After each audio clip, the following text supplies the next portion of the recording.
இது வந்து பூனைக்காளி. இது வந்து மூட்டு வலி, கை கால் வலி உள்ளவங்க, வயசானவங்க எல்லாம் சாப்பிடலாம். இது வந்து நரம்பு தளர்ச்சிக்கும் பயன்படும். அப்புறம் குழந்தை இல்லாதவங்களுக்கும் நிறைய பேர் கொடுக்கலாம். இது உடம்பு சத்துக்கு நம்ம இந்த ஹார்லிக்ஸ் இதெல்லாம் சாப்பிட்றாங்கன்னா அதுக்கு பதிலாக இந்த பவுடரோட பொருள் சாப்பிடலாம். இதை வந்து நம்ம காயாவும் சமைச்சு சாப்பிடலாம். இது பிஞ்சா இருக்கப்ப பீன்ஸ் அவரைக்காய் மாதிரி சாப்பிடலாம். முத்துனதுக்கு அப்புறம் முருங்கைக்காய் மாதிரி குழம்புல போட்டு சாப்பிடலாம். அப்புறம் விதையா நெத்து இது மாதிரி தேறிடுச்சுன்னா விதையை வந்து பவுடர் பண்ணி இது மாதிரி பவுடரும் கலந்து பாலில் கலந்து சாப்பிடலாம். சுடுதண்ணியில கலந்து சாப்பிடலாம். இதை வந்து வயசானவங்களுக்கு ரொம்ப உதவும். நம்மளுக்கும் சாப்பிடலாம். ஜிம்ல வந்து புரோட்டீன் பவுடர் கொடுப்பாங்க. அதுல வந்து முக்கால்வாசி இதோட பவுடர் தான் இருக்கு. அது வந்து நிறைய பேருக்கு தெரியாது. ஏதோ ஒரு ஜிம்ல பவுடர் கொடுக்குறாங்கன்னு வாங்கி சாப்பிடுறாங்க. ஆனா முக்கால்வாசி இதோட பவுடர் தான் இருக்கு. கிடைக்கும்.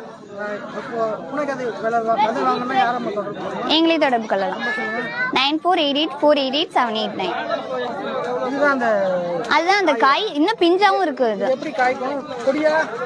இந்த காலத்துக்கு இந்த அந்த கொடி வந்து இப்ப பந்தை போட்டுருக்காங்கன்னு பந்தையே தேவையில்லை. இது வந்து ஊனிட்டோம்னா கொஞ்சம் பந்தலாவே இருக்கும். அதுக்கு பூ வந்து திராட்சை கொத்து மாதிரி இருக்கும்.